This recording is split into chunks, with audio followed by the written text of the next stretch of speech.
masuk aja. Abima, masih goreng.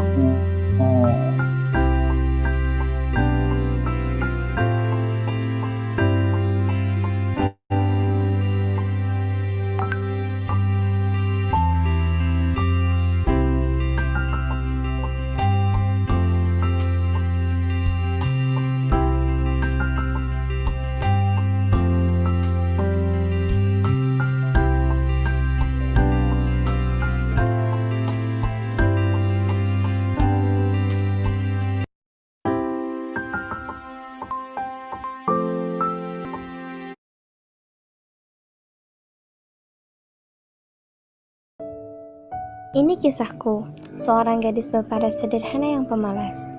Rumah yang cukup untuk disinggahi oleh beberapa anggota keluarga, dari mulai ayah, ibu, dan adik kecilku. Aku tak tahu, entah kapan sifat pemalas itu melekat pada diri, seakan hal itu sudah menjadi bagian terpenting dalam hidupku. Tapi seingatku, semua berawal ketika aku duduk di bangku SMA. Impianku sederhana, lanjutkan pendidikan di tempat yang aku dambakan. Satu sayap itu aku gantungkan di Unpad jurusan Vkom. Satu sayap lagi menjadi seorang hafizah, yaitu impianku. Keduanya aku dambakan untuk hadiah yang akan kupersembahkan kepada orang tuaku. Tapi semua itu hancur ketika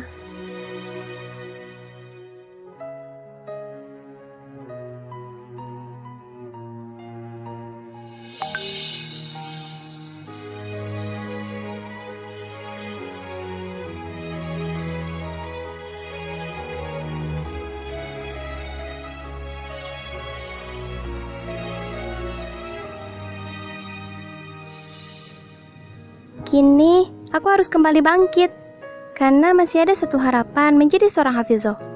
Meski mungkin aku pincang karena satu sayap citaku patah, tapi aku harus tetap mempersembahkan mahkota terindah untuk ayah dan ibu. Hari itu di pagi yang cerah, mentari seolah mendukung semangatku.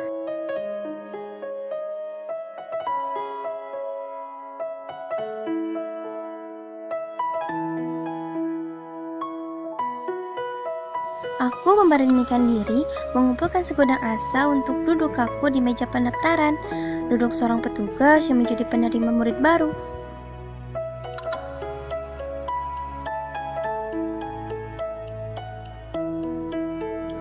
Hari pertama masuk, aku menerima penjelasan mengenai tempat ini dengan tegas dan lugas. Perkenalkan, nama saya Jimmy Gumilar, biasa dipanggil Bang Jimmy. Sekolah Tafis ini tujuannya adalah bagaimana mencetak para lulusan SMA terutama ya untuk bisa menghafal Quran dalam waktu yang cukup singkat tanpa perlu menginap. Bagaimana prosesnya? Nanti kita belajar kurang lebih 5 hari sepekan dari jam 7 sampai jam 1 dengan menggunakan metode tes. Ya, harapannya bisa memudahkan. Nah, dan adik-adik nanti tidak perlu menghafal di rumah, ya tidak ada PR menghafal. Semua proses menghafal di dalam kelas. Target kita mudah-mudahan 6 bulan, 3 sampai 6 bulan selesai setoran 30 juz, lalu 6 bulan kemudian, 1 semester kemudian bisa memungkinkan hafalannya dengan proses murojaah yang juga sudah kita bikin alat bantunya, yaitu Al-Quran metode tes. Tanpa tergesa-gesa, hatiku mulai terpikat untuk bertahan. Benar, hatiku tentram, tenang membisu. Dentik-dentik kebahagiaan itu muncul saat alunan syahdu dari ayat-ayatnya terdengar dari lisan perempuan-perempuan solehah. Nyatanya, apa yang menjadi keinginanku tak selamanya menjadi takdir terbaikku. Walau satu sayap cita ini patah, aku yakin Allah lebih memilih jalan terindah untukku. Dan di metode tes inilah aku menemukan jalan yang tepat untuk mengepakkan satu sayapnya lagi.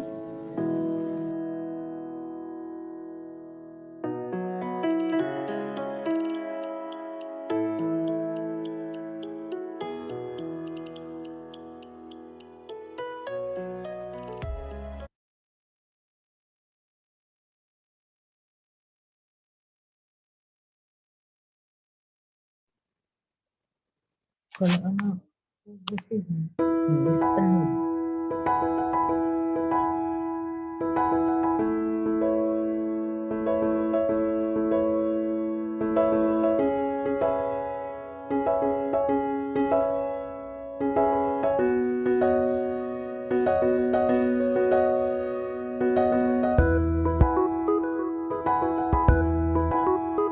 Assalamualaikum warahmatullahi wabarakatuh.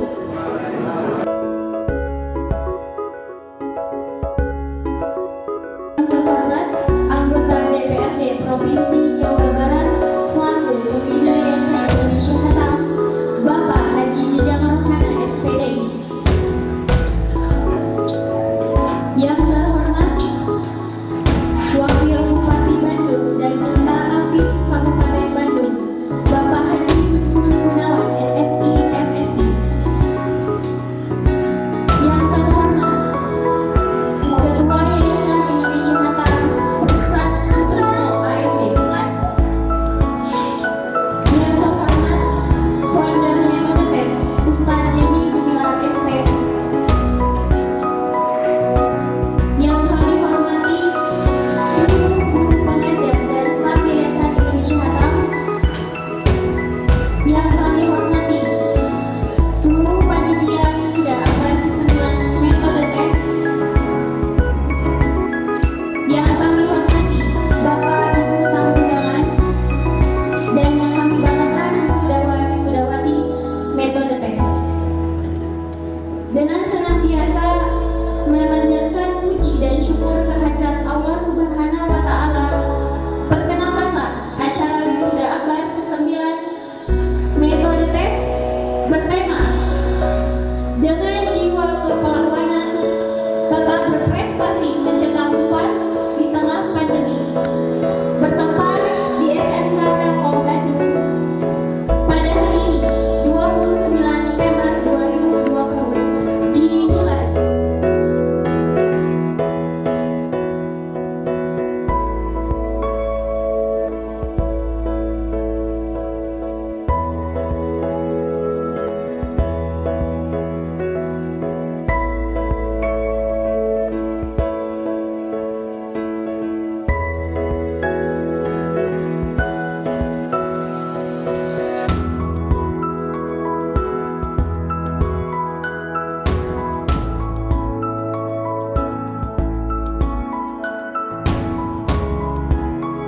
Kepada saudari Hermin Hasani, waktu dan tempat dipersilakan.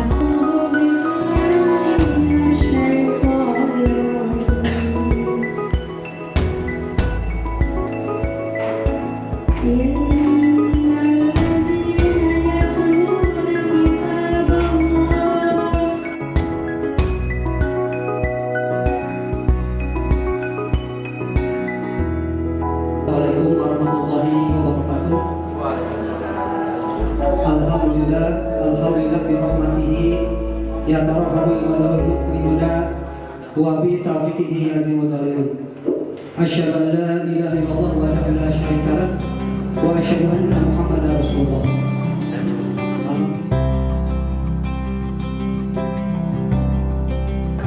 Tufat-tufat baru yang insya Allah untuk menjadi perubahan di bangsa Indonesia ini. Anggota DPRD Provinsi Jawa Barat mengucapkan selamat dan sukses atas terselenggaraannya wisuda takdir metode tes secara virtual. Bismillahirrahmanirrahim. Assalamualaikum warahmatullahi wabarakatuh. Alhamdulillahirabbil alamin. Alhamdulillahilladzi anzala sakinata fi qulubil mu'minin liyazdadu imanan ma'a imanihim. Asyhadu an la ilaha illallah wahdahu la syarika lah wa asyhadu anna Muhammadan abduhu wa rasuluh la ilaha illallah. A'udzu billahi minasyaitonir rajim. Fadkuruni adkurkum waskuruli wala takfurun. Puji dan syukur kita panjatkan ke Allah Subhanahu wa Ta'ala. Salam dan salam semoga selalu dilimpahkan kepada baginda Rasulullah Muhammad Sallallahu Alaihi Wasallam. Bagaimana mencetak anak-anak sudah mulai dicetak orang dengan berbagai masalah satu juz. Nanti Allah SWT akan panggil kita, karena kita tidak tahu bagaimana Allah akan memulakan kita nanti. Kalau kita selalu persiapkan diri, maka dari itu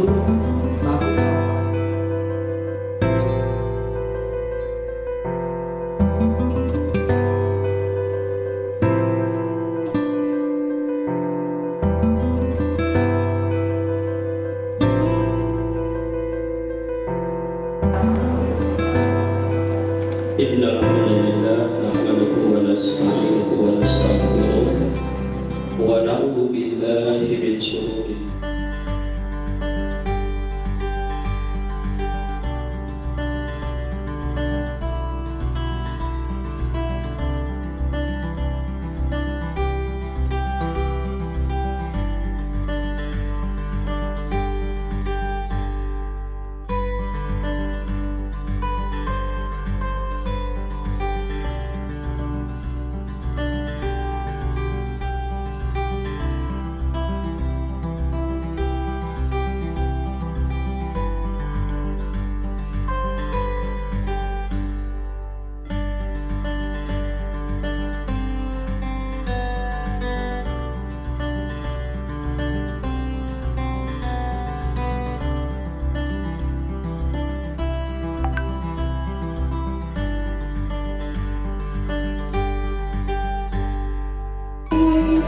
Peserta wisuda 30 juz atas nama Kopi Dwi Oktaviani, jumlah hafalan 30 juz, asal Rumah Fakih 44, kepada Bunda Sofi beserta wisuda untuk naik ke panggung.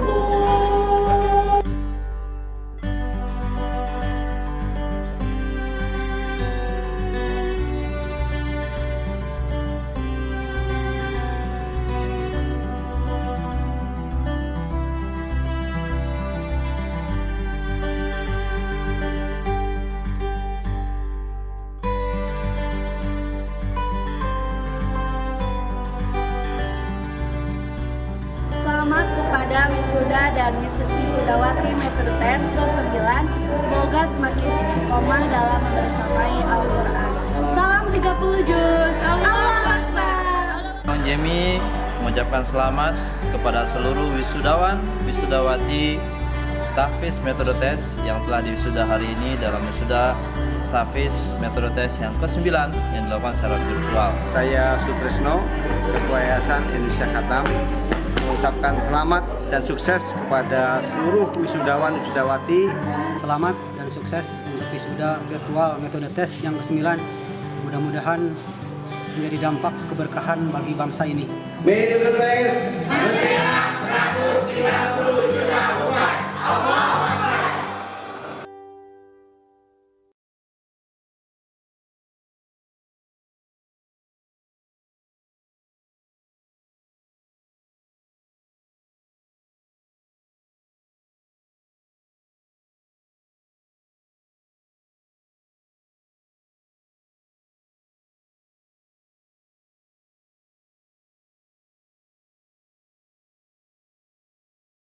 Warahmatullahi wabarakatuh. Nama saya Hilmias Nadianti, saya tinggal di Bandung dan baru lulus tahun 2018 dari Mu'alimin atau setara dengan SMA. Sebelumnya saya ucapkan terima kasih kepada Bang Jemi dan juga metode tes, karena dengan adanya sekolah tahfiz metode tes, alhamdulillah saya telah menyelesaikan hafalan 30 juz kurang dari 3 bulan. Mari daftar dan bergabung di sekolah tahfiz metode tes hafal 30 juz secara mungkin selama 1 tahun. Salam 30 juz. Wassalamualaikum warahmatullahi wabarakatuh.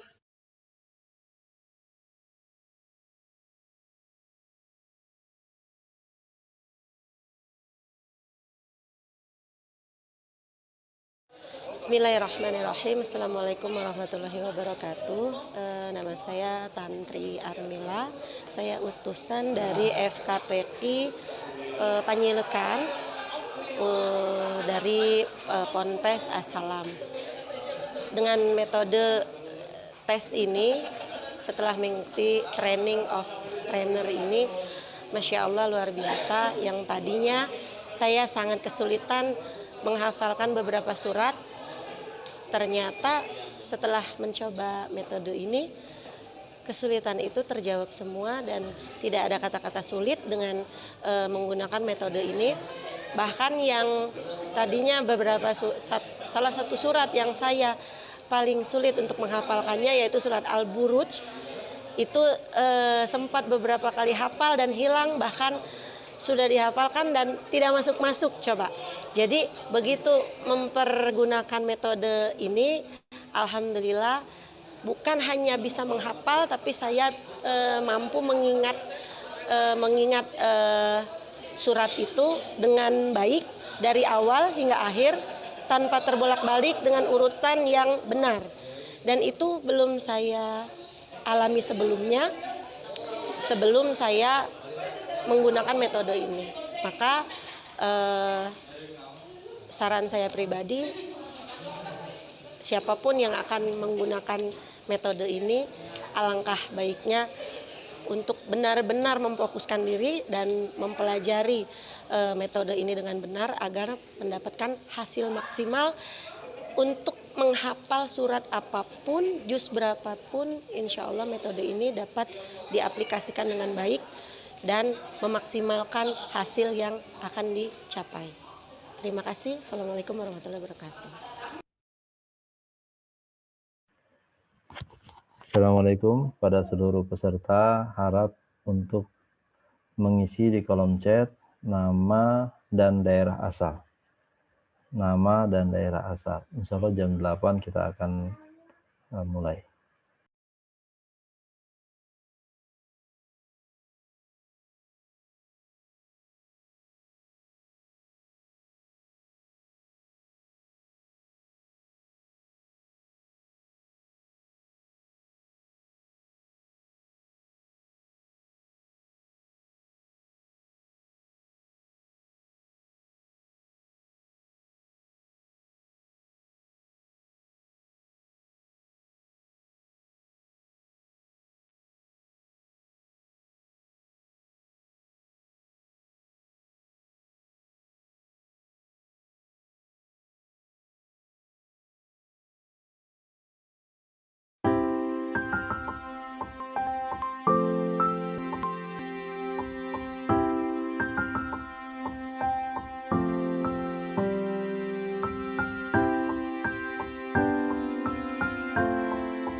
Bismillahirrahmanirrahim. Suaranya terdengar jelas.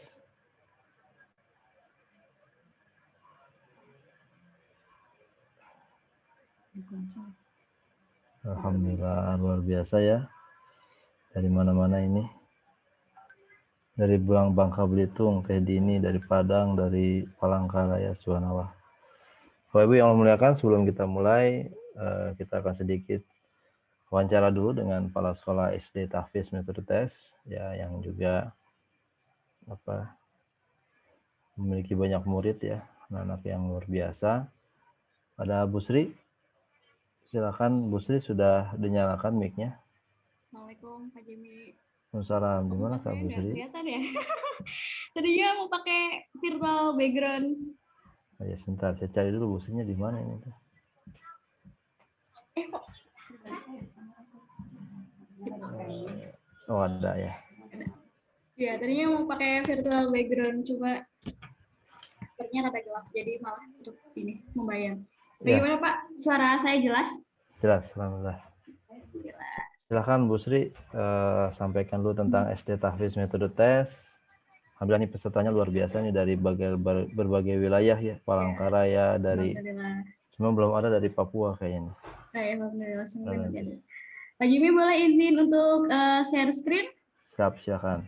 Baik. Saya coba share screen ya.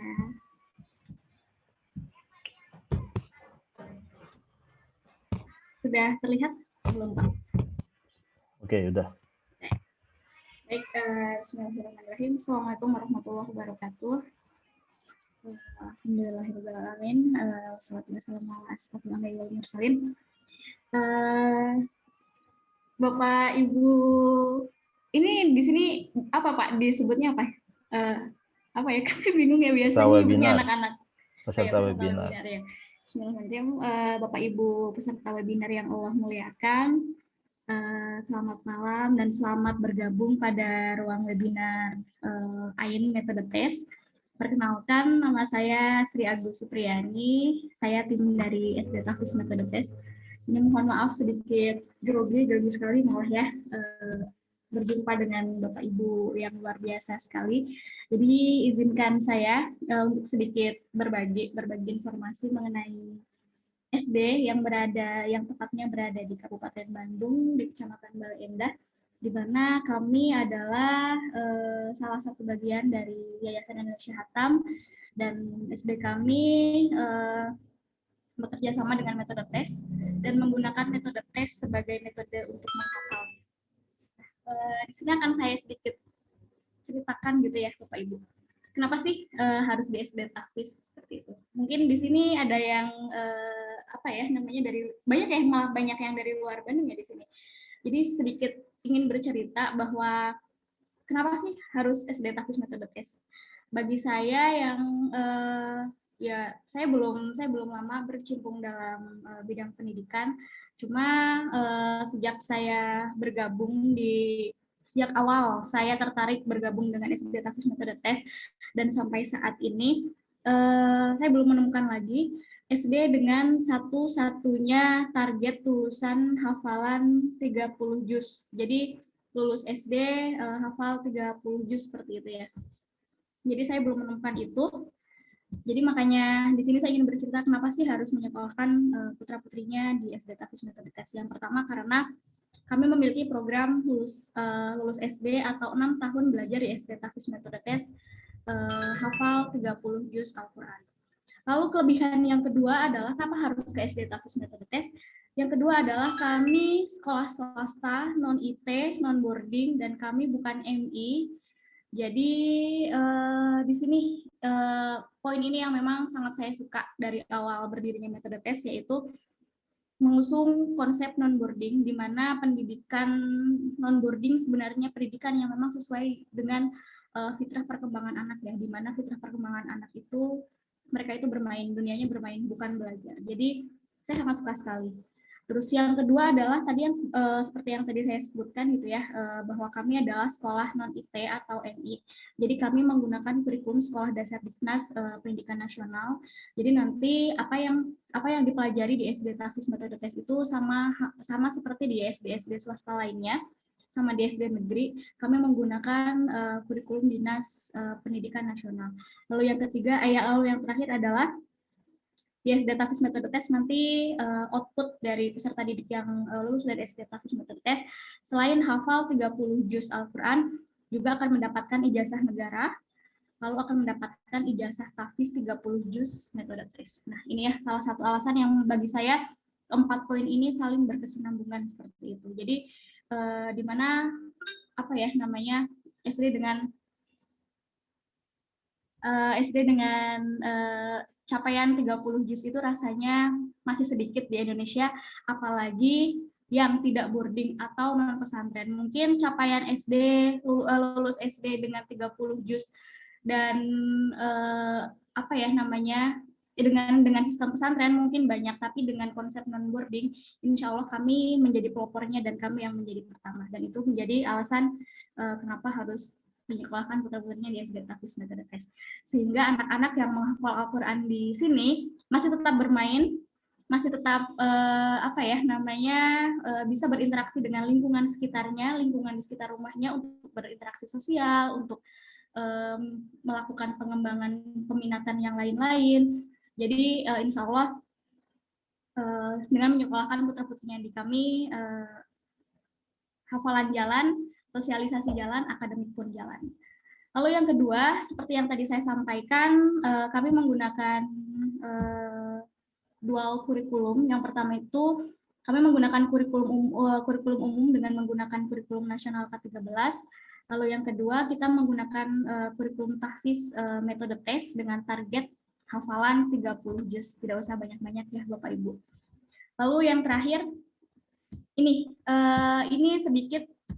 sedikit rahasia sebenarnya ya, rahasia kenapa anak-anak yang bersekolah di SD Tahfiz itu tidak stres dengan hafalan 30 juznya. Karena kami menyeimbangkan antara kurikulum Diknas, terus kurikulum Tahfiz metode tes, dan diimbangi dengan kurikulum khas metode tes sendiri yang lain gitu ya, pada poin karakter building ini. Jadi selain ada kurikulum Tahfiz, kurikulum Diknas, kami juga menyeimbangi dengan kurikulum karakter, penumbuhan karakter, di mana salah satu programnya adalah literasi. Kalau literasi ini mungkin di semua sekolah ada gitu ya, dan untuk di SD Tahfiz metode tes kami mengusung tema Sari Tilawah English Version.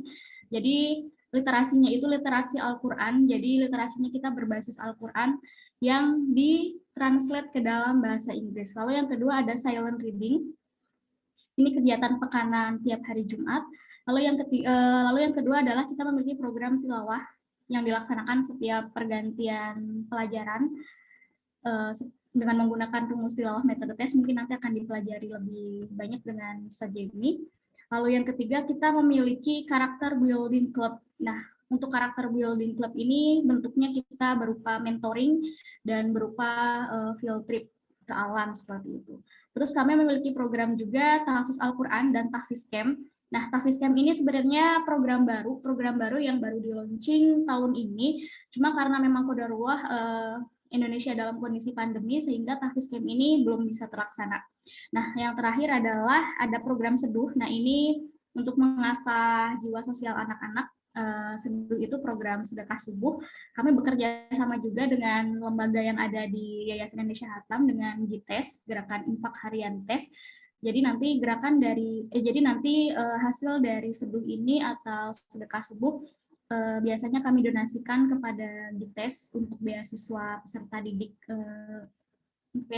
didik penghafal Al-Quran yang memang secara ekonomi kurang mampu, dan yang lainnya kami bekerja sama dengan salah satu lembaga kemanusiaan untuk Palestina seperti itu.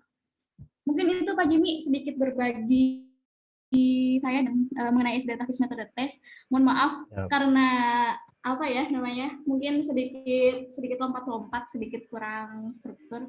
Nah, mungkin nanti ketika misalnya Bapak Ibu menginginkan informasi lebih lengkap lagi mengenai SD Tahfiz metode tes, dapat mengunjungi sosial media kami. Kami ada di Facebook, di Instagram, dan di YouTube seperti itu. Mungkin itu Ustaz dari saya. Syukran, jazakallah khair. Bu Sri. Ya, Bapak Ibu yang Allah muliakan, alhamdulillah. Terima kasih Bu Sri atas kesediaannya. Ini baru pulang dari kantor ya. Iya Pak. Ya Bapak Ibu yang Allah muliakan, insya Allah kita langsung pada kajiannya. Mudah-mudahan sudah tidak sabar. Alhamdulillah, alhamdulillahilladzi anzala sakinata fi qulubil mu'minin liyazadu imana ma'a imanihim walillahi junudus samawati wal ard wa kana Allahu aliman hakima. Asyhadu an la ilaha illallah wahdahu la syarika lah wa asyhadu anna Muhammadan abduhu wa rasuluh. Rabbi shrah li sadri wa yassir li amri wahlul 'uqdatam min lisani yafqahu qawli. Alhamdulillah, segala puji bagi Allah Subhanahu wa taala. Malam hari ini kita diberi kesempatan Allah Subhanahu wa taala untuk bermuajahah, bertatap muka di webinar ya, 5 langkah persiapan mencetak hafiz di rumah. Ya, kurang lebih itu temanya ya, dalam kondisi sehat walafiat, dalam kondisi tidak kurang suatu apapun ya, dalam kondisi yang mudah-mudahan bisa terus terjaga dari semua potensi-potensi bahaya ya, dari semua potensi wabah dan bencana yang hari-hari ini sering ada di negeri kita tercinta. Kita senantiasa berdoa, Allahumma dafa' anna ghala wal bala wal waba. Alhamdulillah, Bapak Ibu yang Allah muliakan. Sebelumnya perkenalkan, nama saya Jimmy Gumilar, biasa dipanggil Bang Jimmy, founder metode tes dan juga aplikasi AIN. Yang saya berharap Bapak Ibu juga sudah download ya aplikasinya dan sudah menggunakan. Ya, jadi aplikasinya bisa dicari di Play Store dan nanti bisa digunakan untuk mengevaluasi tilawah. Insya Allah nanti hari Rabu kita akan sampaikan bagaimana cara menggunakan aplikasinya. Bapak Ibu yang Allah muliakan, sebagaimana sudah kita sampaikan, malam hari ini kita akan berbicara tentang bagaimana mempersiapkan rumah. Ya, saya nyari materinya dulu. Nah ini dia. 5 langkah menyusun program tahfiz di rumah. Ya. Ini materi yang baru ya, yang baru kami bikin, belum pernah disampaikan, baru pada forum ini. Namun mudah-mudahan materi ini kita ambil dari pengalaman kami membina siswa-siswi dan membina anak-anak kami di rumah. Ada 3 anak kami yang alhamdulillah sampai hari ini. Yang pertama Ahsan, itu sekarang kelas 3 SMP. Ya, selesai 30 juznya kemarin tahun 2019 November dari SD, kelas 3 SD, jadi kurang lebih 5 tahun dan tanpa boarding ya. Jadi di SMP Tahfiz metode tes sekolahnya. SMP yang kami bikin juga. Lalu ada adiknya Akmal ya, kelas 4, muridnya Bu Sri yang barusan presentasi. Ya, alhamdulillah sekarang sudah 7 juz lebih. Dan adiknya yang paling kecil Askia belum sekolah, baru 3 tahun, baru menghafal kurang lebih 1/4 juz, nggak sampai 1 juz ya. Baru kemarin tuh masih menghafal An-Naba, An-Nazi'at, terus Al-Baqarah bagian kecil sih. Ya, nah ilmu-ilmu itulah yang kemudian kami susun dalam rangkaian materi ini ya, dan insya Allah kami juga sedang mendetailkan materi-materinya dalam bentuk buku ya, mohon doanya yang insya Allah kita akan segera cetak ya, tapi memang sekarang masih waiting list dulu, belum pre-order, masih waiting list, nanti pre-ordernya awal Ramadan ya insya Allah. Jadi kalau Bapak Ibu yang mau nanti bisa klik ini, mungkin nanti Teh Mega atau Teh Khairin mohon bantu di kolom chat untuk menyampaikan linknya ya, Teh Mega atau Teh Khairin. Bapak Ibu yang Allah muliakan, nanti saya coba jelas. Ini ada beberapa pertanyaan Bu Sri sebenarnya ke SD. Capaiannya, ya saya jawab sedikit ya. Capaiannya memang 30 juz Bu. Targetnya 30 juz, bukan juz 30. 30 juz dari An-Naba sampai Anas. Dari An-Naba, dari Al-Fatihah sampai Anas. Jadi udah ada 2 anak SD tahfiz kami yang selesai kemarin 30 juz, kelas 4 dan kelas 5. Pelan ya suaranya ya. Cek. Ini jelas suaranya? Mudah-mudahan jelas ya. Bapak Ibu yang Allah muliakan, jadi detail dari materi nanti kita sedang rangkai dalam sebuah buku, Mencetak Hafiz dari Rumah. Kenapa kita pengen bikin ini? Sebenarnya lebih ke arah agar, ya jadi kami ini di Yayasan Indonesia Khatam dan Metode Tes itu punya visi mencetak 130 juta hufaz.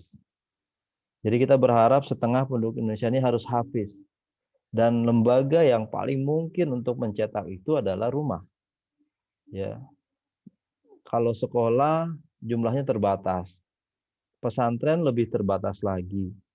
Ya, lembaga tahfiz apalagi jumlahnya terbatas. Nah, lembaga yang paling mungkin itu adalah rumah.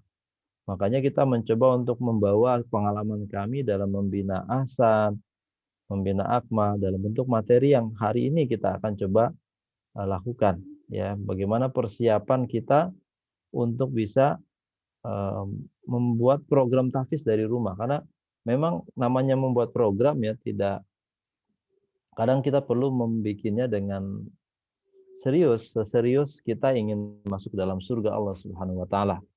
Ya, makanya insya Allah mudah-mudahan buku ini bisa memberikan bantuan ya walaupun mungkin bukan buku yang terbaik, tapi mudah-mudahan bisa memberikan gambaran bagaimana keluarga kami mendidik anak-anak di rumah. Bapak Ibu yang Allah muliakan, kalau kita berbicara tentang tema malam ini, maka yang perlu kita samakan di awal, adalah apa itu program tahfiz. Ya, kalau kita ngelihat ayatnya surat Al-Hijr ya. A'udzubillahi minasyaitonirrajim. Bismillahirrahmanirrahim. Inna nahnu nazzalna dzikra wa inna lahu lahafizun. Kata-kata hafiz itu ada muncul di sini, ya. Lahafizun wa inna lahu lahafizun. Sungguhnya kami yang menurunkan az-dzikra dan kami pula yang menjaganya. Ya, jadi Al-Qur'an ini diturunkan Allah Subhanahu wa taala dan Allah juga memberikan fasilitas kepada kita untuk menjadi bagian dari penjaganya. Kurang lebih begitu ayatnya. Makanya Allah dalam sebuah hadis Rasulullah SAW mengatakan, Inna lillahi ahlina. Sesungguhnya Allah memiliki keluarga di muka bumi. Ya. Siapa mereka? Ketika para sahabat bertanya, kata Rasulullah SAW, ya, Ahlul Quran. Ya. Ahluka wa khasatuk. Siapakah keluarga Allah di muka bumi? Ahlul Quran. Ahluka wa khasatuk. Maka yang kita maksud program tahfiz adalah bukan hanya yang berkaitan dengan tahfiz secara khusus menghafal Quran, tapi juga program-program lain yang kita rangkai dalam sebuah kalimat, yaitu langkah sistematis. Ya, kalau program itu harus sistematis ya, tidak acak-acakan. Ya, kalau kata Allah Subhanahu wa taala dalam surah As-Saff itu, Innallaha yuhibbul ladzina yuqatiluna fi sabilihi shaffa ka'annahum bunyanum marsus, seperti bangunan yang kokoh. Bapak Ibu kalau pernah lihat bangunan itu kan enggak acak-acakan ya. Misalkan kita mau bikin semen sama pasir kan nggak mungkin pasirnya dulu kita kasih air lalu kita tempokin, habis itu semennya kita tambahkan, kan nggak jelas. Atau misalkan pasir sama semen dulu kita bikin gitu ya, lalu kemudian kita cat, lalu di luarnya kita kasih batu bata, kan jadi nggak indah gitu ya. Jadi yang dimaksud dengan program adalah langkah sistematis. Dia harus tersistem. Ada aturannya, ada tata caranya, ada prosedurnya, ya, supaya kemudian kita bisa menjaga Al-Quran. Kita bisa menjadi orang yang menjaga Al-Quran.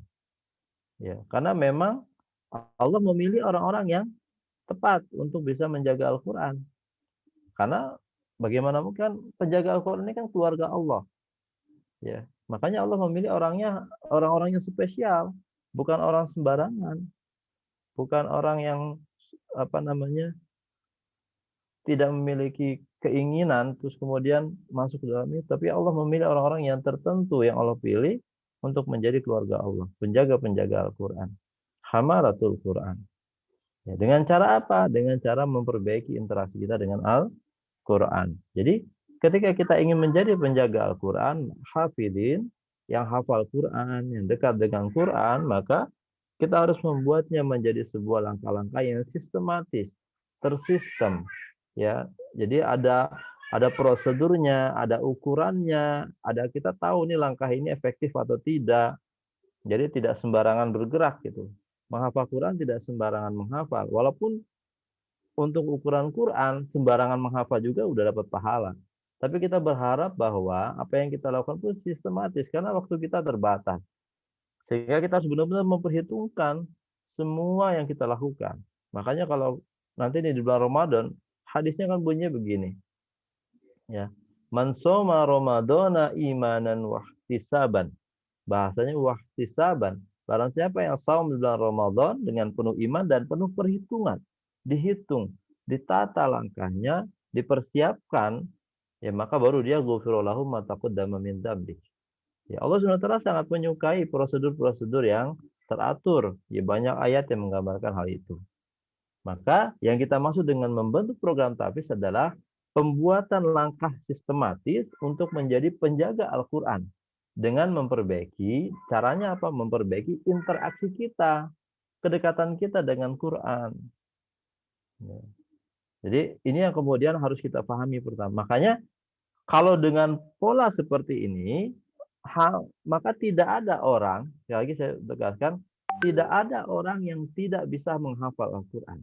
Tidak ada orang yang tidak bisa menghafal Al-Quran. Siapapun dia, berapapun usianya. Makanya metode tes semenjak awal berdirinya, itu kita sudah punya kurang lebih, kalau yang tadi Bapak Ibu mungkin lihat di kolom chat ya, ada alumni kita dari Padang, ada dari Aceh, ada Bu Cici, ada Bu Titin dari Bandung, ada Bu Fitri dari Aceh. Ya. Nah, dari situ kita bisa dapatkan bahwa menghafal Quran itu bahkan kita punya alumni dari 2 tahun sampai 80 tahun bisa menghafal Quran. Ya, kenapa? Karena dimensinya, tahapannya adalah bagaimana membuat interaksi kita dengan Quran menjadi lebih baik. Jadi bukan sekedar hafal, tapi juga interaksi kita, kedekatan kita dengan Quran lebih baik. Karena kalau sudah dekat dengan Quran, baca Qurannya banyak, menghafal Quran itu hanyalah hasil yang kita tunggu. Ya, sama seperti misalkan ayat kursi. Ya, kalau Bapak Ibu saya tanya misalkan dari berapa orang itu, 189 orang, alhamdulillah malam ini 190 orang yang hadir malam ini, saya tanya siapa yang tidak hafal ayat kursi? Kemungkinan besar hanya 10%. Kalaupun ada, ya, kalaupun ada, tidak sampai 10% yang tidak hafal ayat kursi. Ya. Nah, kalaupun ada, ya, tapi biasanya kalau kita ke lapangan training itu kita tanya maksimal 5% yang tidak hafal ayat kursi. Tapi kalau kemudian kita tanya siapa yang hafal Al-Baqarah 254, yaitu satu ayat di atas ayat kursi. Itu yang jawab yang hafal itu hanya 5%, kurang lebih 5-10%. Jadi kalau ayat kursi yang panjangnya 5 baris itu sebagian besar hafal, 90% hafal, kebalikannya ayat Al-Baqarah ayat 254 yang lebih pendek dari ayat kursi ternyata yang hafal hanya sekitar 5-10%. Lalu pertanyaannya sebenarnya kenapa ayat kursi hafal? Apakah ayat kursi itu panjang sehingga mudah hafal? Kan bukan begitu ya.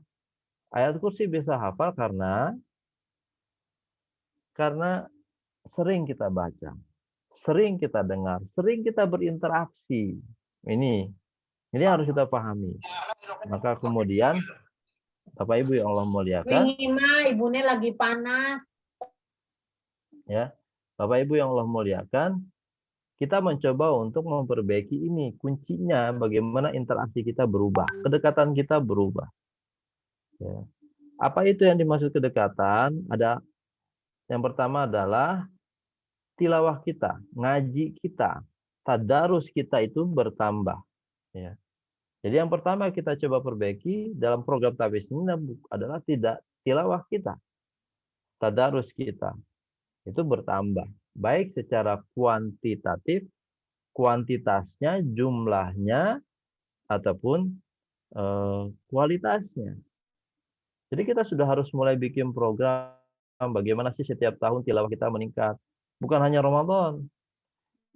Momennya bisa kita pakai nanti Ramadan. Ya, insya Allah nih, nanti misalkan kita insya Allah tanggal awal Ramadan, itu Ramadan nanti kita akan ada murokas. Bagaimana 3 hari bisa tilawah 30 juz. Ya, selama 5 gelombang. Jadi ada 5 kali hatam minimal kalau ikut acara itu.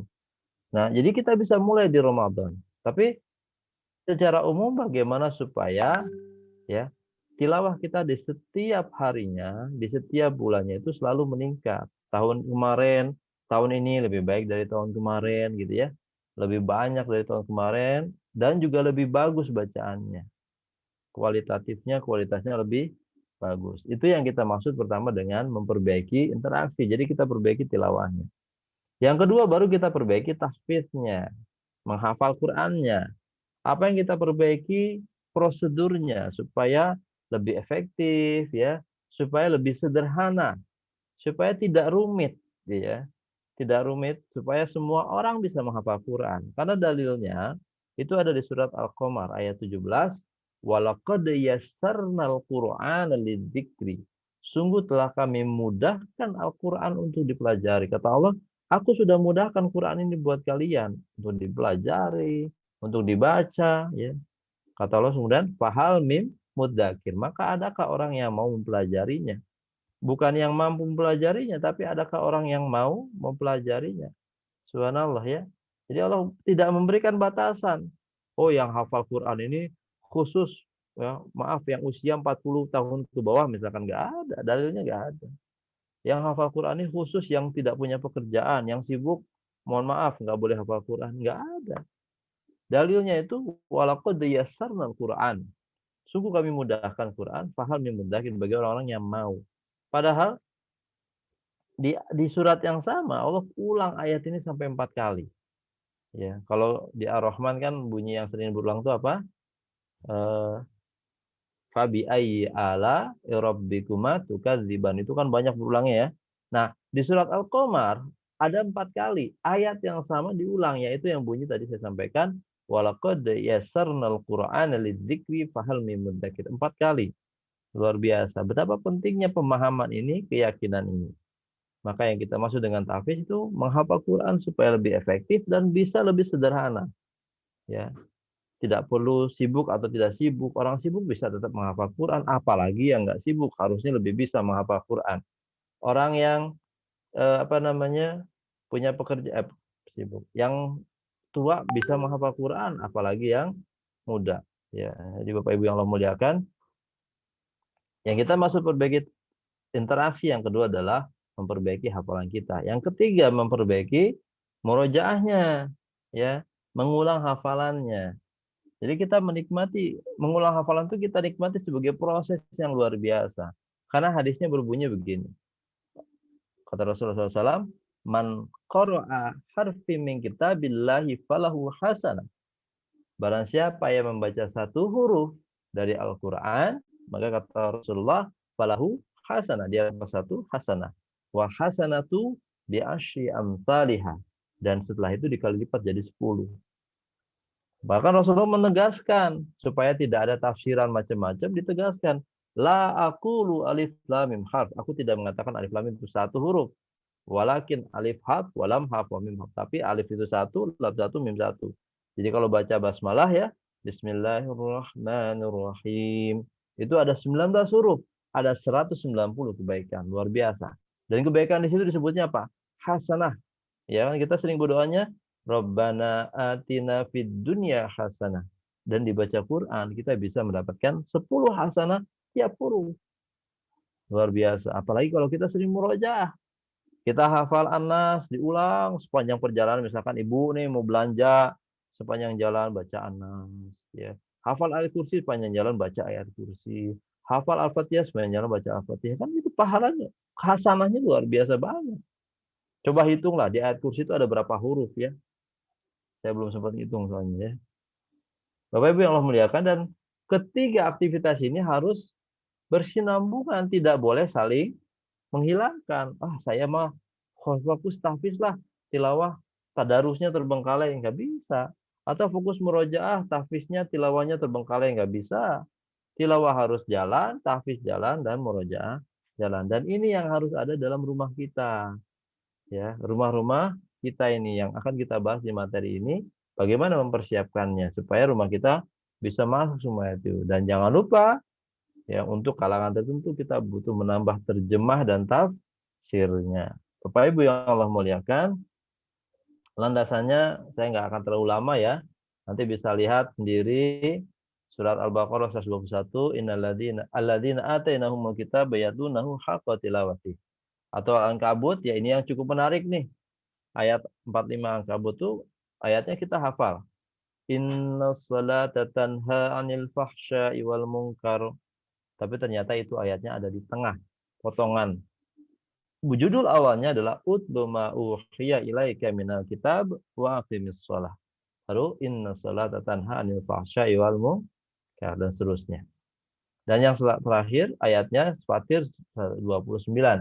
Innalladzina yatluna kitaballah wa aqamus shalah wa anfaqu mimma razaqnahum sirra wa alaniyah yarjuna tijaratan lan tabur. Sungguhnya orang yang senantiasa membaca kitab Allah, membaca Al-Qur'an, tilawatil Qur'an, dan mendirikan salat dan berinfak dari sebagian hartanya, baik sirra diam-diam, wa alaniyah ataupun terang-terangan, ya. Mau infaknya diam-diam atau terang-terangan, bagi Allah sama. Yarjuna tijaratan lan tabur. Mereka mengharapkan perniagaan yang tidak pernah rugi. Jadi nggak ada ruginya, insyaallah. Bapak Ibu yang Allah muliakan, lantas apa 5 persiapan ini? 5T. Gini ya. 5 persiapan itu apa saja?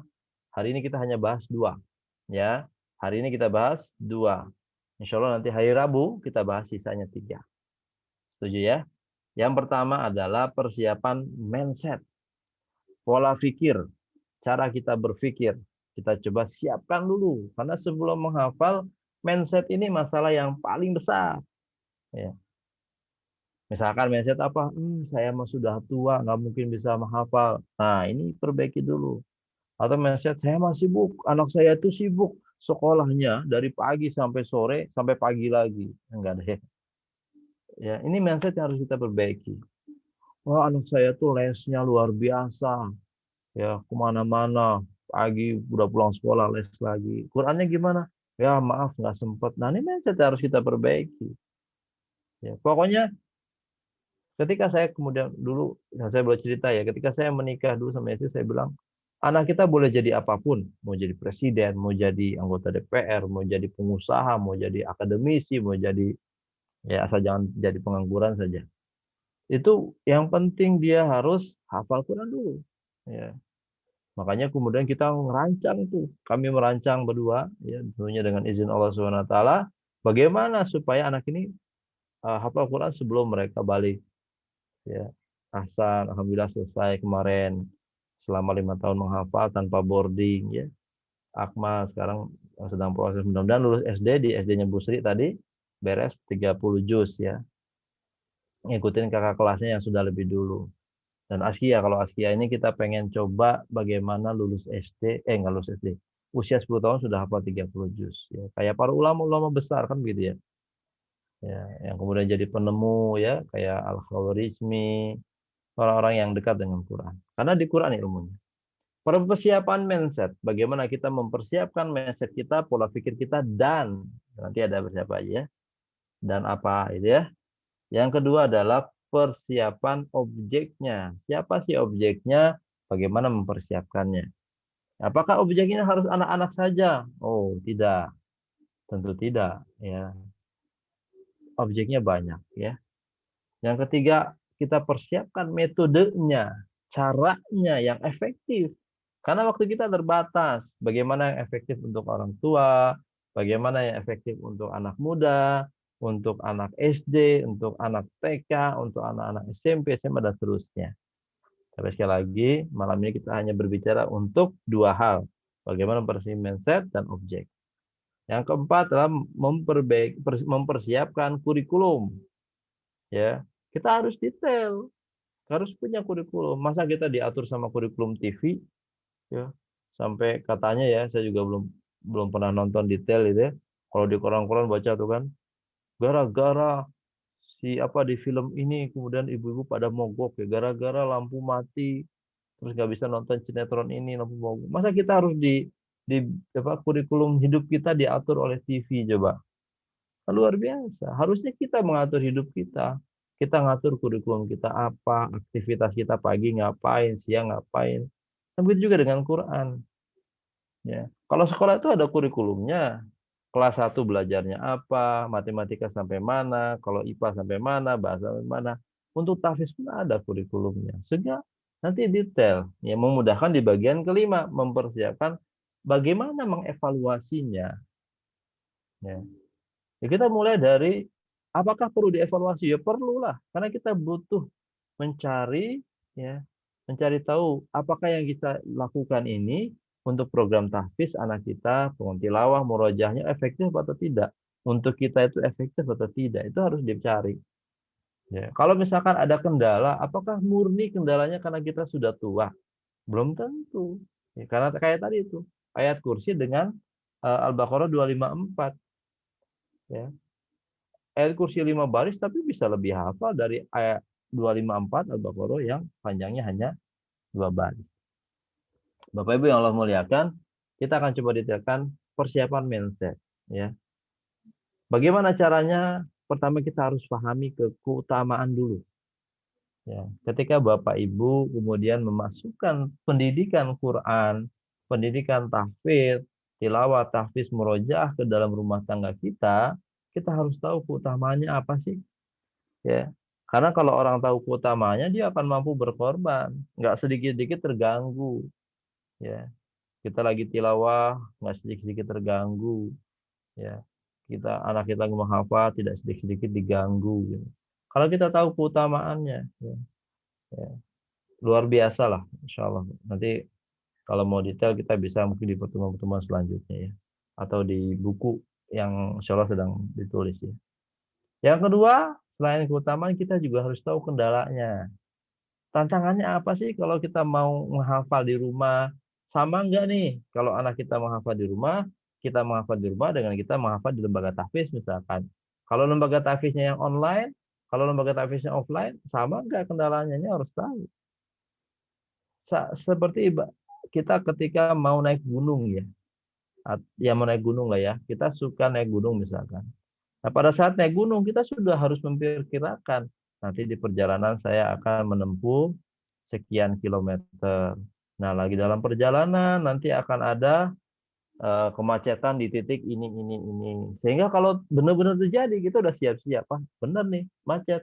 Kita udah siap. Nanti kalau macet saya harus mengisinya misalkan dengan tidur misalkan. Pokoknya yang penting supaya nggak kerasa saya tidur. Atau orang tertentu kalau macet, kesempatan nih saya baca Quran, kesempatan saya baca buku. Yang penting dia sudah bisa memperkirakan kendala yang akan muncul di sini.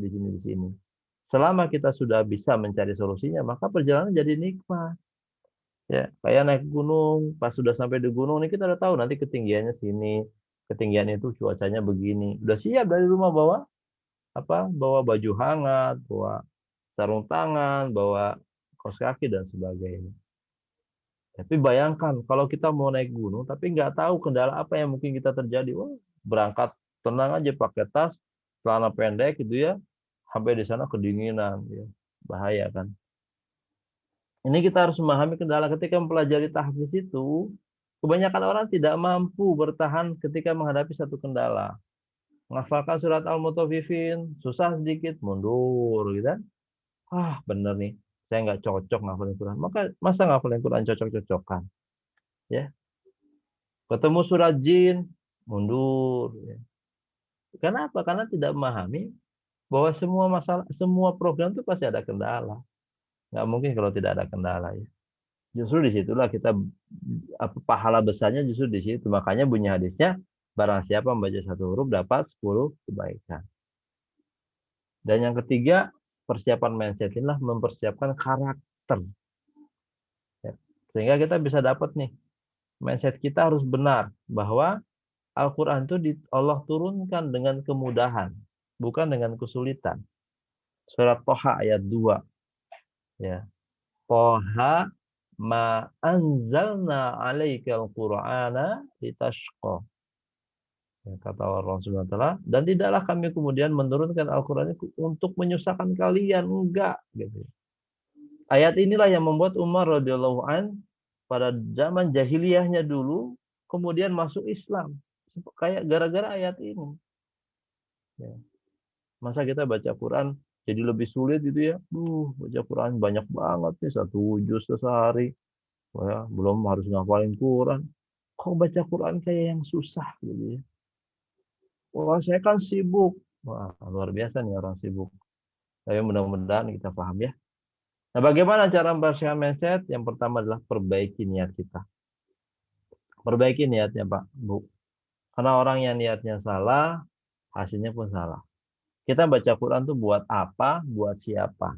Kita ngafalin Quran itu buat apa? Buat siapa? Di rumah kita tuh ada penghafal Quran buat apa dan buat siapa? Ini harus kita cek selalu. Kalau sudah berubah arahnya, masalah. Ya. Perbaiki niat ada 2. Luruskan pada Allah Subhanahu wa taala. Innamal a'malu binniyat. Sesungguhnya semua amal itu bergantung pada niat. Baru yang kedua, panjangkan niatnya, jangan sedikit. Kalau niat hafal Quran itu nggak usah tanggung-tanggung.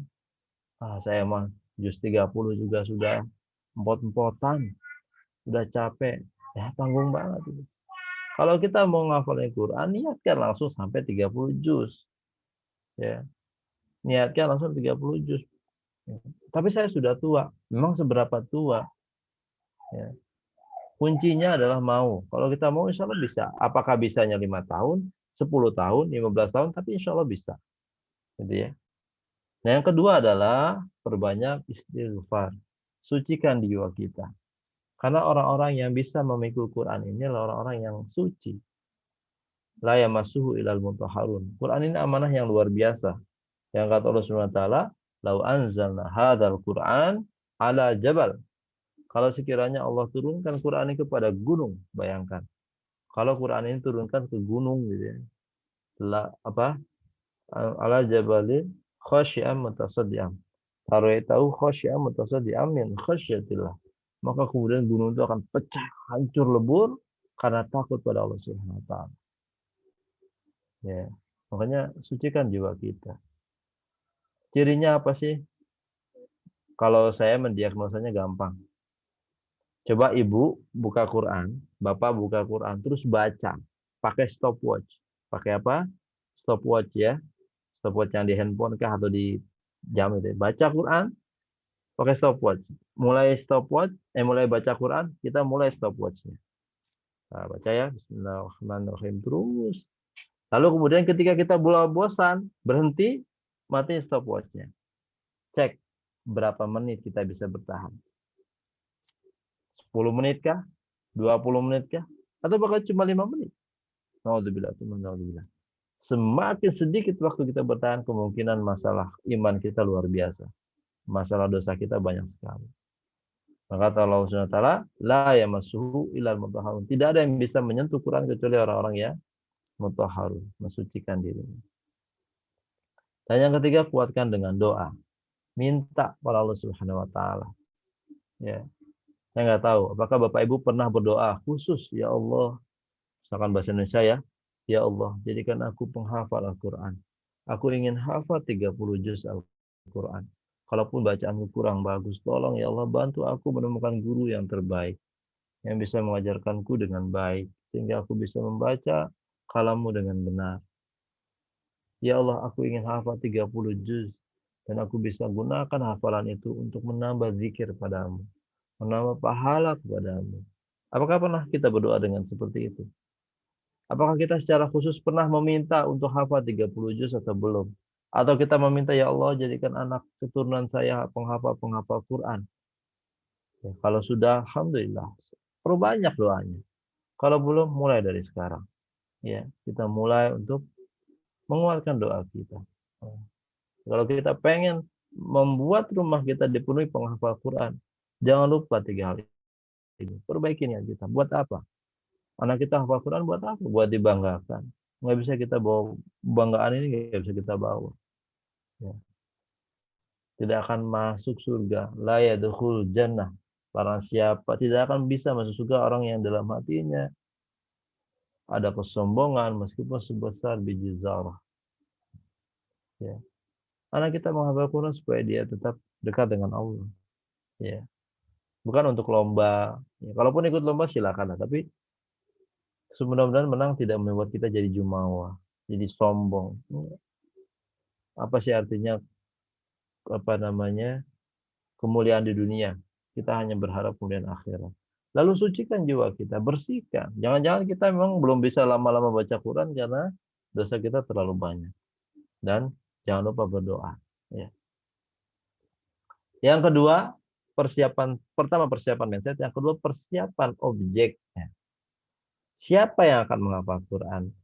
Apa objek yang perlu kita persiapkan? Yang pertama adalah orang tua. Jangan lupa ya.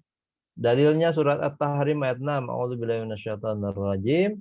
Ya ayyuhalladzina amanu qu anfusakum. Nah, perhatikan. Yang pertama disebutkan qu anfusakum wa ahlikum, baru anakmu. Jangan dibalik. Ya. Jangan dibalik. Wa ahlikum naro. Nah, kalau saya melihat ini adalah mekanisme menghadapi bencana. Ya. Mekanisme persiapan untuk menghadapi bencana. Bencananya apa? Naro, api neraka. Ya. Bagaimana persiapannya? Jaga diri dulu, baru keluarga, baru keturunan. Bukan dibalik, jaga keturunan dulu. Anak disuruh ngafalin Quran, orang tuanya nonton sinetron.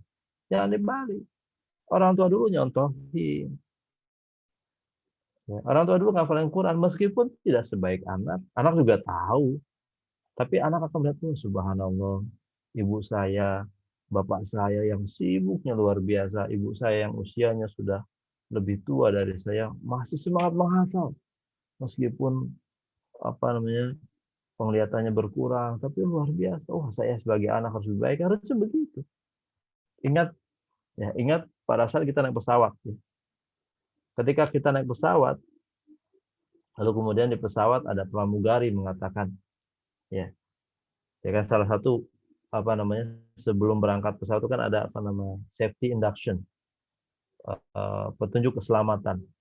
Lalu pramugari mengatakan begini, Bapak Ibu yang Allah muliakan, Bapak Ibu, ketika nanti tekanan pesawat di dalam pesawat itu berkurang, maka akan keluar masker, ya, masker, ya. Lalu kemudian masker itu kita gunakan untuk menghirup udara, gitu kan ya, kurang lebih. Nah, prosedurnya apa? Lihat. Ketika masker itu keluar, maka pasangkan kita dulu. Ya. Kita dulu dipasang. Baru ketika kita sudah pasang dengan bagus, baru anak kita. Kalau kita bawa anak, baru dipasangkan. Bukan anak kita dulu. Nah, ini yang saya bilang prosedur menghadapi bencana. Kita dulu bereskan. Anfusakum dulu bereskan. Baru wa ahlikum. Ya, walaupun di situ pakai wa. Sekaligus, cuman objek pertama yang disebutkanlah anfusakum. Maka ketika menghafal Quran, ketika memperbaiki tilawah, bagi murojaah, yang kita harus fokuskan, kita dulu beresin. Sekarang udah banyak fasilitasnya. Mau di YouTube banyak, mau yang gratis, yang berbayar banyak. Mau di e-course banyak. Metode Tes punya e-course, di aplikasi AIN punya e-course. Banyak. Ya, tinggal kita mau atau enggak. Ya. Jadi objek pertama itu kita, bukan anak. Pertama kita. Walaupun setelah itu sambil, ya, karena bahasanya wa ahlikum, bukan summa ahlikum. Bukan kemudian keturunan, bukan. Dan ahlimu, dan keturunanmu. Lalu yang kedua adalah objeknya siapa? anak-anak. Ya, anak-anak itu dia akan banyak belajar dari kita. Bukan belajar Qurannya, bukan, tapi belajar kesungguhan orang tua untuk membersamai dirinya dengan Quran. Itu yang paling penting. Karena kita tahu, kita sadar, kita mungkin bukan berasal dari keturunan orang yang belajar agama dengan benar, atau mungkin kita belajarnya belum komplit lah gitu ya, belum banyak gitu. Kita apalagi kita bukan pesantren gitu ya. Tapi ketika kita menunjukkan will kita, keinginan kita, kekuatan keteguhan kita dalam melakukan sesuatu, anak itu melihat, oh luar biasa nih ayah saya. Walaupun dia bekerja, malamnya masih sempat baca Quran. Walaupun kondisinya saya melihat ayah saya itu dalam kondisi lelah, tapi nggak lupa baca Quran. Tidak lupa menghafal Quran. Tidak lupa murojaah hafalan. Luar biasa. Nah, untuk anak kita berikan gurunya, kasih gurunya. Kalau kita nggak bisa ngajar, nggak apa-apa, kasih gurunya. Minta tolong sama orang. Ingat, minta tolong ya, bukan nyuruh. Ini juga harus kita pahami posisi kedudukan guru ngaji ya. Jangan sampai kita ke guru ngaji itu kayak pesuruh. Hati-hati. Ya, hati-hati. Karena guru ngaji itu orang yang membantu kita menyelamatkan keluarga kita. Masa sama orang yang bantu kita nyuruh-nyuruh. Oh ya Ustaz, tapi kan guru ngaji itu kita bayar. Hati-hati. Ya, karena guru ngaji itu dia bisa nyari murid siapa saja. Tapi kita belum tentu bisa nyari guru siapa saja. Ya, satu guru ngaji dia bisa, kalau dia nggak ngajar anak kita, beliau bisa mengajar anak orang lain. Tapi kalau anak kita nggak diajar sama guru ngaji, siapa yang mau ngajar? Ya, maka siapkan guru ngajinya, siapkan anak-anak kita, siapin, kasih visinya, samakan. Ya. Baru yang ketiga adalah lingkungan. Lingkungan mulai dari lingkungan rumah. Rumahnya disiapkan. Waktu-waktu tertentu upayakan kalau ada TV, ya kayak saya di rumah masih ada TV, internet jalan, TV mati. Misalkan pada maghrib sampai isya kita biasakan TV mati, kita ngaji bareng, atau mungkin adiknya, kakaknya murojaah, kita ikut murojaah, adiknya ikut murojaah gitu ya. Apapun lah, yang jelas ada waktu tertentu kita bersama dengan keluarga. Lalu keberadaan Al-Quran. Kalau punya Al-Quran jangan pelit-pelit.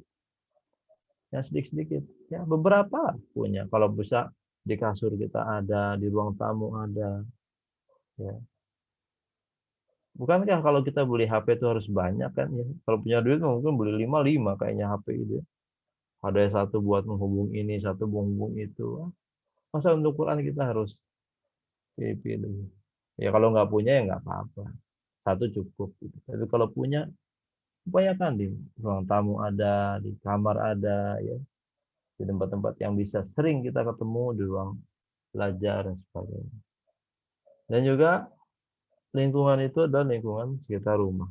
Jadi ya, Bapak Ibu yang memuliakan, terakhir, ya bagaimana persiapan untuk tadi itu menyiapkan objek itulah. Bagaimana menyiapkan kita menjadi orang visioner, sabar, motivator, adik kakaknya untuk bersabar dan kerjasama ya. Karena perlu kerjasama anggota keluarga ini. Menyiapkan kurikulum, nanti kita akan bahas besok ya, hari Rabu insya Allah. Evaluasi, menyiapkan Qur'annya, ya, kalau bisa standar internasional, khusus atau tanpa terjemah, atau dengan terjemah, dan menyiapkan tempat. Bapak Ibu yang Allah muliakan, itu mungkin yang bisa saya sampaikan. Ya, kalau ada pertanyaan silahkan dituliskan di kolom chat.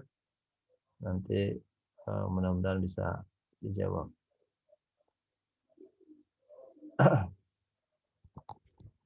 Ya, saya coba cek dulu mana yang sudah ada ya.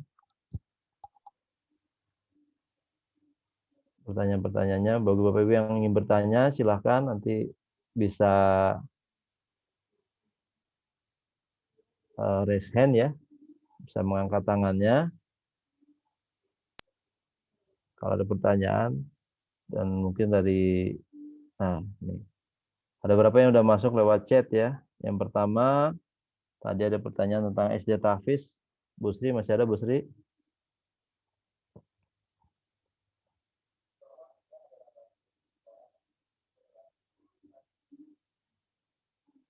SD tes target 30 juz keterlibatan bimbingan guru dan orang tua sebesar sanksinya.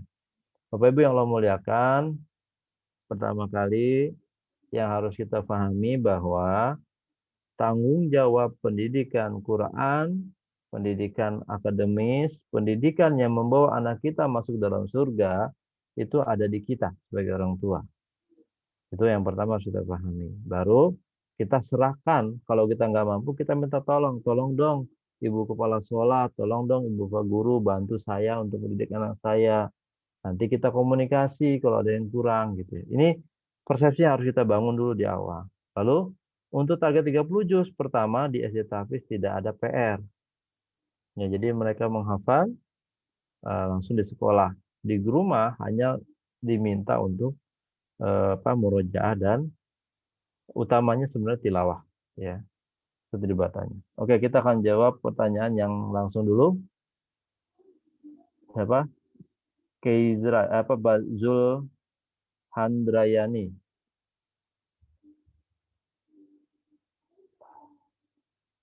Apakah bertanya?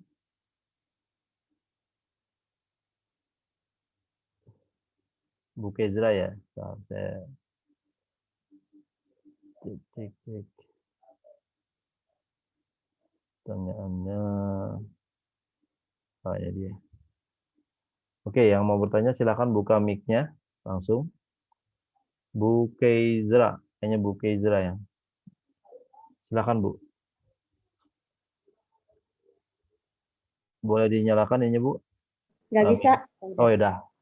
Silakan. Assalamualaikum warahmatullahi wabarakatuh. Waalaikumsalam warahmatullahi wabarakatuh. Saya ingin bertanya Ustadz. Ya. Kebetulan. Mohon maaf di mana Bu? Tinggal Bu? Saya di Tangerang. Oh Tangerang, siap. Ya. Saat ini kan anak-anak memang ada target hafalan juga kan ya. Iya. Anak saya yang pertama itu dia sudah menghafal 30, 29 dan 28. Iya. Untuk anak yang kedua 8 tahun dia menghafal 30 dan 29. Iya. Nah, untuk saat ini tuh saya agak kerepotan ketika mereka mau ujian munakosah gitu. Jadi untuk membantu mereka atau mendampingin mereka itu agak susah gitu kan. Caranya bagaimana agar mereka itu tetap bisa menghafal juz yang sudah dihafal itu tetap hafal gitu. Sedangkan posisinya saya sendiri dan suami kan adanya di luar kota gitu kan. Iya. Nah, itu untuk membagi waktunya bagaimana agar mereka tetap istiqomah dan hafalannya itu dan bagaimana cara tetap mendampingi mereka supaya mereka itu tetap semangat dalam hafalan itu, mengejar untuk tetap dalam mau ikut munakosah itu biar kekejar gitu, karena kan saya sendiri gitu. Iya, Bapak Ibu yang muliakan. Ya. Saya jawab satu dulu Bu ya. Ya. Ya, Assalamualaikum warahmatullahi wabarakatuh. Waalaikumsalam warahmatullahi wabarakatuh. Bapak Ibu yang Allah muliakan, ini kaitan dengan murojaah ya. Bagaimana kalau munakosah ini, kalau yang mungkin kalau nggak salah ujian ya, semacam ujian untuk menguji hafalan di juz tertentu yang diinginkan. Kalau tadi kasusnya 28, 29, 30. Sebenarnya kalau kita mau efektif, itu pertama kita harus mendeteksi dulu hafalan anak kita, ya. Ini termasuk Bapak Ibu yang ingin murojaah sendiri ya. Misalnya juz 28, 29, 30. Coba dicek di 28. Di mana hafalan yang tidak kuatnya? Karena itu ada Al-Mujadalah, ada Al-Hasyr, ada Al-Mumtahanah, ada As-Saff gitu ya. Ada surat As-Saff maksudnya. Cek di sana dari mulai Al-Mujadalah sampai Al-Hadid ya. At-Tahrim, maaf. At-Tahrim itu dicek mana hafalan yang enggak kuatnya. Satu, dari 20 halaman itu 542 sampai 561, Ibu harus cek mana halaman yang bermasalahnya. Yang pertama, yang kedua, fokuslah pada halaman itu. Nanti dicek lagi di halaman itu, mana baris yang bermasalahnya. Ya, mana baris yang bermasalahnya. Itu dilakukan di 28, 29, 30. Baru dari situ kita kuatkan halamannya, kuatkan barisnya. Kurang lebih begitu, Bu. Jadi kita harus deteksi, jangan sampai begini. Wah, anak saya nggak hafal, udah lupa lagi semua juz 28.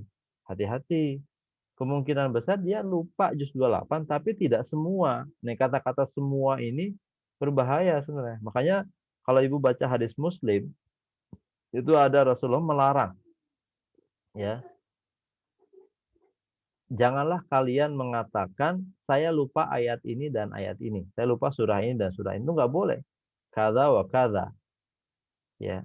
Kenapa kata Rasulullah? Akan tapi dia dibuat lupa. Jadi yang boleh ngomongnya apa? Saya terlupa ayat ini. Sehingga kita harus objektif. Kalau memang lupa, kita bilang lupa. Kalau memang kita ingat, kita bilang ingat. Jadi kalau juz 28 itu ada 20 halaman. Apakah semua halamannya lupa? Jangan disamaratakan. Gitu. Nah itu Bu. Jadi Ibu pertama deteksi dulu. Kalau bahasa saya screening dulu. 28, 29, 30 halaman berapa yang susah. Kemudian diperbaiki di situ. Itu Bu ya. Siap. Selanjutnya ada Pak Aceng. Pak Zulhandrayani mau bertanya? Atau Pak Aceng Sodikin?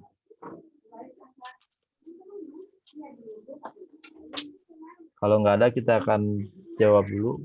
Kalau Bu Tika? Kalau nggak, kita jawab dulu satu-satu ya. Enggak ini. Ada view. Ini Pak. Nah, ada aja.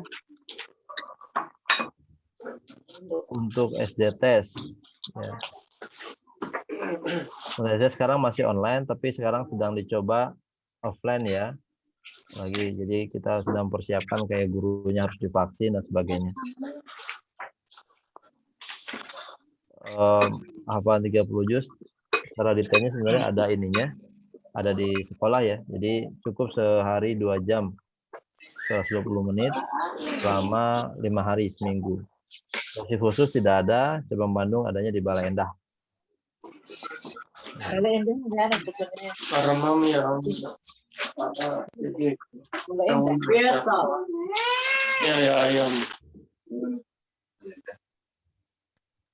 Selanjutnya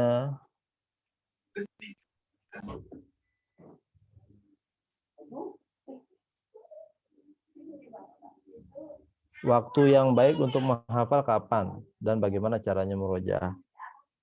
Bu Aster Aryati, waktu yang baik untuk menghafal di semua waktu, Bu. Ibu bisa menghafal pagi, bisa menghafal siang, bisa menghafal sore, bisa menghafal malam. Tidak ada waktu-waktu yang khusus. Kenapa? Karena memang hadisnya tidak mengatakan harus pagi, siang, sore. Ya. Kalaupun ada keutamaan, bukan keutamaan, lebih kepada kalau pagi kita masih segar, masih ini ya tidak ada masalah sebenarnya. Tapi kalau kita punya waktunya siang, ya kita siang menghafalnya. Kita punya waktunya malam, kita malam menghafalnya. Gitu ya. Jadi tidak ada waktu yang khusus. Dan bagaimana cara murojaah? Cara murojaah itu selama ini murojaah kita itu terlalu tadi saya sudah simpel sederhana di pertanyaan sebelumnya ya. Murojaahnya kalau bisa kita lakukan dengan men-screening hafalannya, mana yang bagian yang susahnya atau yang salahnya. Disitulah kemudian kita menekankan murojaahnya. Kalau halaman berapa, kalau barisnya baris berapa ya. Kalau Quran itu ada barisnya baris berapa. Nah, disitulah kita murojaahnya. Begitu Bu Aster. Secara teknis menyiapkan jadwal harian, insya Allah besok Bu, hari Rabu kita akan bahas secara detail ya, selama waktu yang kita bahas. Anak yang jenuh menghafal ya. Sebenarnya yang jenuh menghafal itu bukan hanya anak, kita juga kalau menghafal jenuh. Kenapa bisa jenuh? Karena nggak terbiasa ya. Sebenarnya simpel kok Bu. Ketika ada sesuatu yang membuat kita tertarik, itu yang kemudian membuat kita tidak jenuh. Kayak main game ya. Dulu zaman saya game yang sering itulah Mario Bros. Tapi kalau untuk anak sekarang Mario Bros itu udah nggak menjenuhkan. Ya, tapi zaman saya dulu Mungkin zaman ibu dulu masih Tetris ya. Itu udah mainan yang paling nikmat, paling canggih gitu ya. Zaman saya ada Mario Bros. Zaman sekarang Mario Bros sudah menjenuhkan. Kenapa? Karena memang belum menemukan titik menariknya. Nah, kalau saya biasanya pertama kita coba carikan titik menariknya, apakah misalkan dengan terjemahnya, nih yang kamu hafal itu terjemahnya ini loh, atau kita paksakan ketika jenuh tetap menghafal. Kayak anak saya yang pertama juga begitu. Kadangkala ketika dia lagi malas waktu dulu ya menghafal, ya sudah kamu duduk saja di tempat ngaji, duduk aja nggak usah ngafalin, yang penting duduk hadir, dah. Ya, nah setelah itu ternyata pulang-pulang ngaji, hafalannya udah nambah lagi gitu. Ternyata jenuhnya tuh hanya pada saat dia berangkat. Gitu ya Bu Asrida ya. Insyaallah mudah-mudahan. Oke. Assalamualaikum, saya Hafid Haldi. Meningkatkan hafalan di tengah kesibukan dan himpitan ekonomi. Pak Hafid secara khusus yang saya muliakan, Bapak Ibu yang berbahagia. Pertama begini. Apakah Bapak disibukkan itu dan himpitan ekonomi itu terus tidak menghafal, kemudian Bapak jadi tidak terhimpit ekonominya? Ya. Kalau kita boleh pilih misalkan ya pilihannya pahitnya ekonomi terhimpit tapi hafalannya naik, ya lebih baik kita hafalannya naik meskipun ekonomi tetap terhimpit. Walaupun tidak seperti itu sebenarnya Pak. Bisa jadi kesibukan yang terjadi pada kita, himpitan ekonomi yang terjadi hari ini karena kita nggak menghafal Quran. Karena kita nggak dapat keberkahan dari Allah SWT. Ingat hadisnya Pak. Allah SWT mengatakan gini, tadi saya sudah sampaikan di awal ya. Penghafal Quran, orang yang menghafal Quran ini keluarganya Allah. Bukan keluarganya wali kota, bukan keluarganya gubernur. Mereka adalah keluarganya Allah. Kalau keluarganya wali kota kemudian kemuliaannya bertambah, ya, kemudahan rezekinya ada kan? Kalau siapa kamu? Saya keluarga Pak Wali misalkan. Saya keluarga Pak Gubernur. Bukan langsung makan mungkin gratis, kesejahteraan dapat ya. Semua orang menghormati kita gitu kan. Ya, kemudahan bahkan dikasih kita. Itu jadi keluarga manusia. Apalagi keluarganya Allah. Kalau jadi keluarganya Allah, semua urusan kita akan ditanggung oleh Allah Subhanahu wa taala. Itu yang pertama. Ada dua yang hadis begini bunyinya. Boleh percaya boleh tidak, tapi saya nanti ceritakan realnya. Jadi suatu ketika hadisnya bunyinya begini. Orang yang sibuk dengan Quran sehingga dia lupa berdoa, maka Allah akan kabulkan doanya lebih baik dari yang dia minta. Ya. Suatu ketika saya pernah dengar seorang ustadz, ya, orang ustadz pengajar Quran, itu beliau berangkat ke pernikahan, ke undangan, ya, ke walimahan. Lalu kemudian pulang dari walimahan, ustadz ini melihat pesawat terbang dengan maskapai tertentu gitu ya. Lalu kemudian dalam hatinya terbesit, nggak sempat ngomong tapi terbesit, enak kayaknya kalau naik pesawat ini. Beliau belum pernah naik pesawat.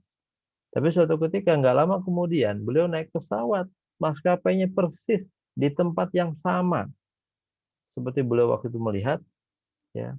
Padahal beliau belum pernah ngomong ke siapapun, cuman terbesit dalam hati. Nah ini penghafal Quran yang jaminan Allahnya seperti itu, ya. Jadi Bapak Ibu yang Allah muliakan, insya Allah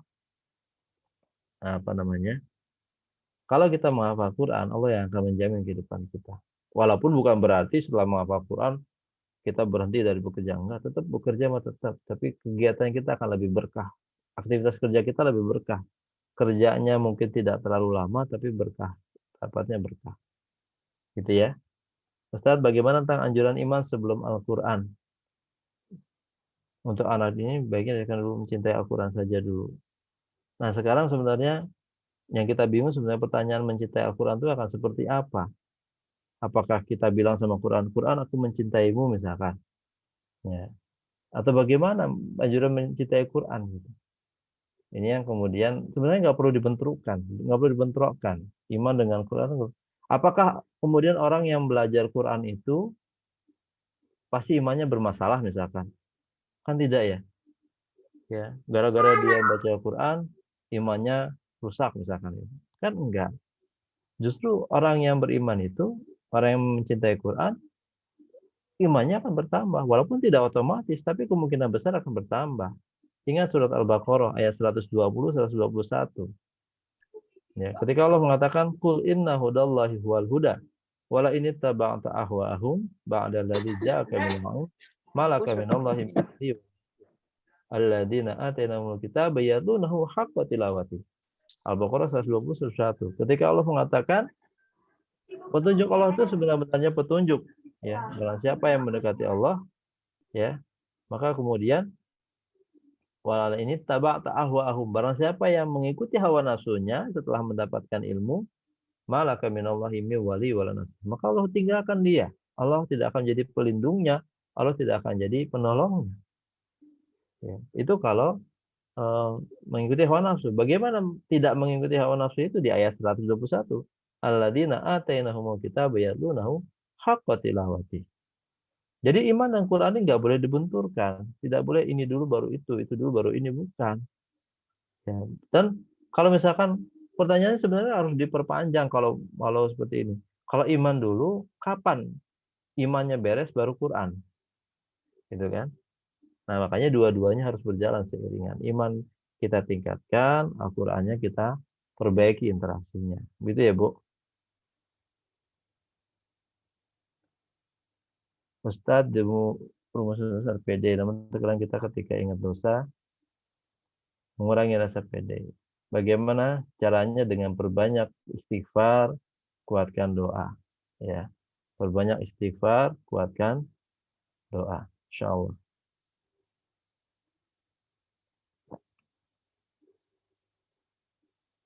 Bagaimana bekerjasama mendirikan SD Tahfiz Tes? Nanti bisa menghubungi Teh Mega ya, Bu. Di atas ada nomor-nomor WA-nya.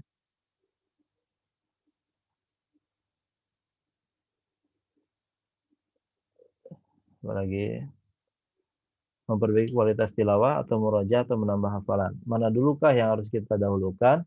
Perbaiki kualitas tilawah atau murojaah atau menambah hafalan. Bapak Ibu yang Allah muliakan, ya. Sekarang saya tanya, di zaman Rasulullah SAW, apa bedanya tilawah dengan murojaah? Ya.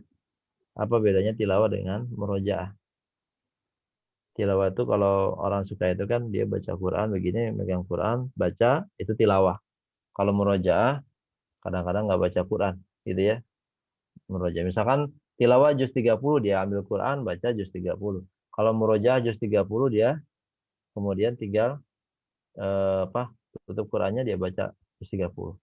Itu zaman sekarang. Kalau zaman Rasulullah SAW bedanya apa? Pada saat tidak ada Quran waktu itu. Karena hampir tidak ada bedanya.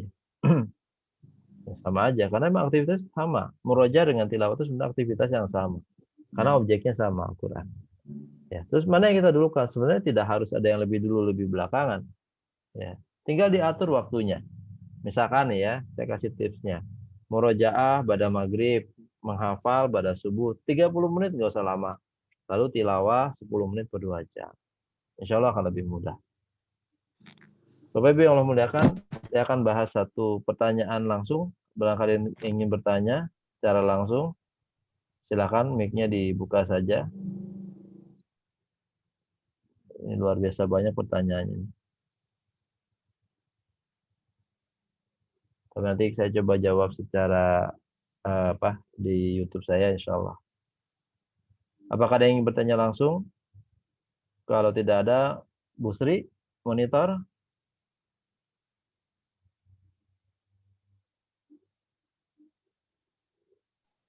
Ya, Pak. Ya, tadi ada beberapa pertanyaan, Bu Sri, dibaca nggak di kolom chat? Iya, baca Pak. Siap, silakan dibahas. Ini ya, baik. Pertama pertanyaan mengenai tadi ya, suara saya jelas Pak? Ya, jelas. Ya, tadi pertama pertanyaan mengenai KBM selama pandemi seperti itu ya. Apakah di SD Tahfiz luring atau apa sih namanya? Iya, tadi ya, daring atau bagaimana? Nah, selama pandemi ini yang hampir 1,5 tahun ini ya, berarti 3 semester kita melakukan KBM daring.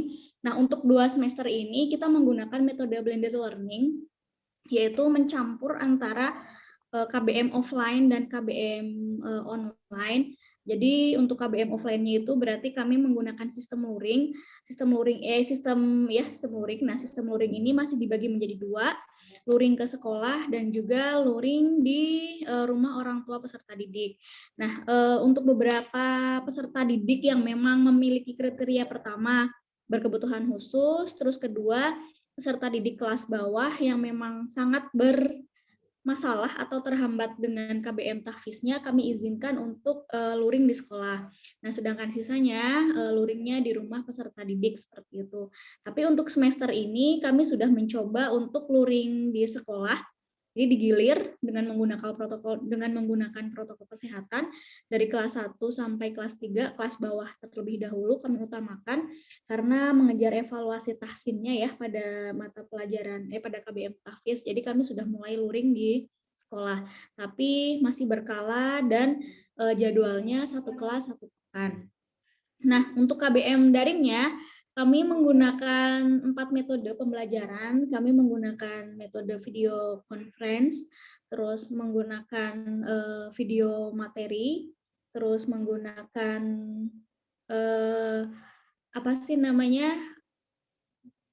worksheet, pembagian worksheet kepada peserta didik yang diambil setiap 1 pekan sekali. Lalu yang terakhir kita menggunakan untuk evaluasi pembelajarannya secara daring itu kita menggunakan Google Form. Beberapa kelas menggunakan Google Form dan beberapa kelas lagi menggunakan Quizzes seperti itu. Mungkin itu saja, Pak.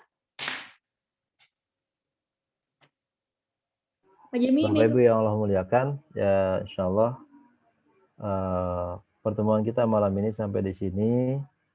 Ya, insya Allah tanggal 31 hari Rabu kita akan lanjutkan materi kita kemarin. Nah, tadi sudah sampai ini ya. Sampai sini ya, persiapan objek ya. Insya Allah kita akan bahas lagi hari Rabu, persiapan. Nah ini, metode, kurikulum. Nanti kalau mau detail kurikulumnya, yang hadir hari Rabu akan saya kasih ininya, kurikulum hariannya selama setahun. Jadi hari pertama ngafalinnya apa, berapa menit, terus murojaahnya apa, berapa menit, kalau ada belajar tahsin, tajwid, apa yang harus pelajari, itu saya kasih di hari Rabu. Tapi khusus yang hadir hari ini dan hari Rabu. Jadi kalau nggak hadir di salah satu jadwal, nggak akan dikasih ya. Termasuk nanti akan saya kasih e-book ya, e-book dari buku saya yang terbaru. Tapi bagian bab 1 dan pendahuluan. Jadi bagi yang hadir, kalau e-book yang hadir hari ini sama besok pagi bisa diminta ke admin, ke Teh Khairin ya. Kalau yang belum yang kurikulum itu khusus yang hadir hari ini dan hari Rabu. Bapak Ibu yang tidak hadir hari ini ya, tidak hadir hari Rabu salah satunya, maka tidak diberikan kurikulumnya. Nanti saya kasih detailnya. Poin 1 tahun hari pertama Senin hafalinnya. Ini untuk di rumah ya. Hafalinnya apa? Insya Allah itu lebih mudah. Kalau mau dievaluasi pun lebih mudah. Termasuk juga pakai aplikasi AIN ya. Jadi Bapak Ibu yang belum download AIN tinggal ke Play Store. Cuman kalau untuk yang iPhone belum ada AIN ya. Untuk Play Store tinggal ke Play Store cari AEEN, AIN. Ya, AIN untuk mengevaluasi tilawah. Nanti hari Rabu kita akan bahas bagaimana menggunakan AIN untuk di rumah, gitu ya. Jadi Bapak Ibu yang Allah muliakan, kalau ingin kurikulumnya nanti kita bahas di hari Rabu.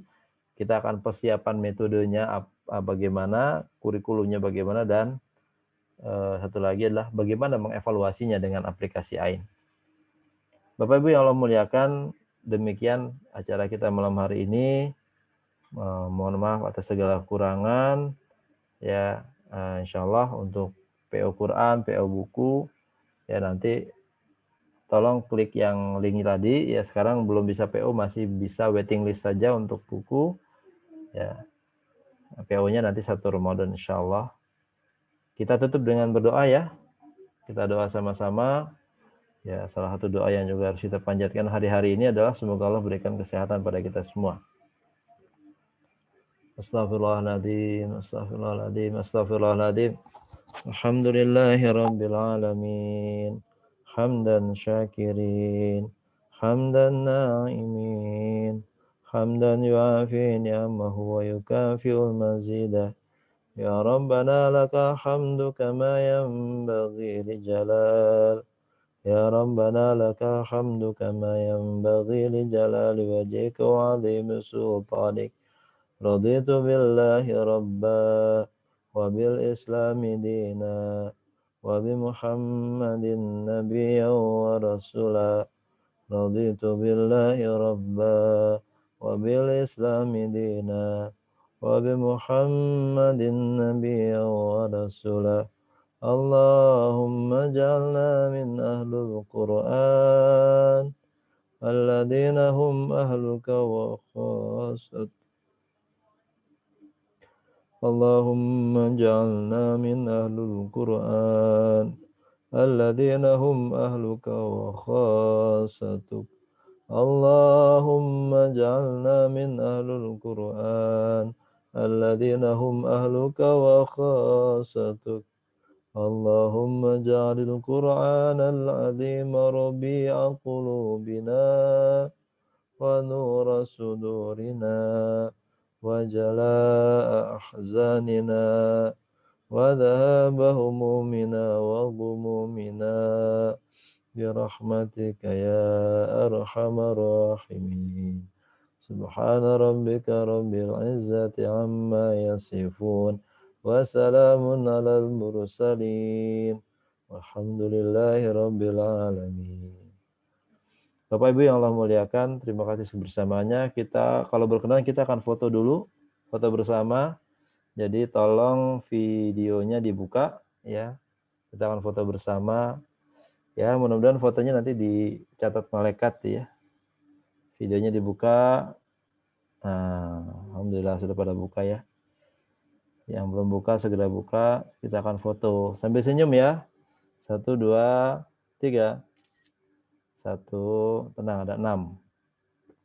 Yang lain silakan 1, 2, 3. Yang ketiga silakan dibuka videonya. 1, 2, 3.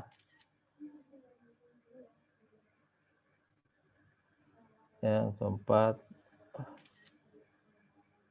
Oke, Bapak Ibu yang Allah muliakan, hatur nuhun atas kehadirannya. Insya Allah kita ketemu hari Rabu ya.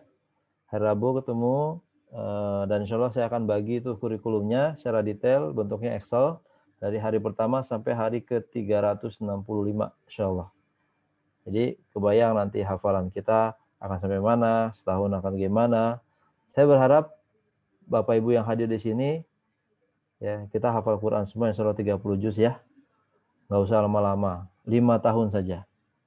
Ya, siap nggak nih? Mudah-mudahan siap ya, karena dimatiin mic-nya ya. Kita tutup dengan hamdalah, alhamdulillahirabbil alamin, dan doa penutup majlis, subhanakallahumma wa bihamdika asyhadu an la ilaha illa anta astaghfiruka wa atubu ilaik.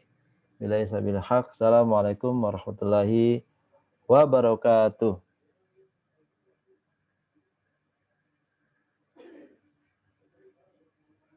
Ya, matiin ya.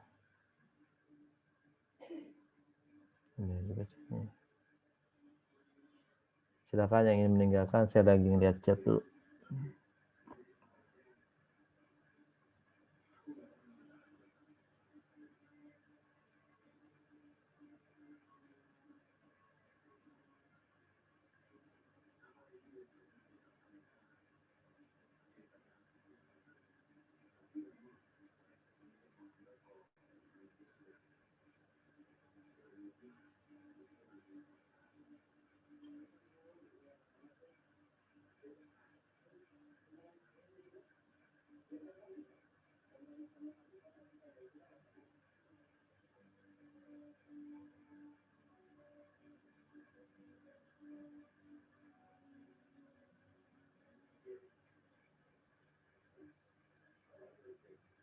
Thank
you.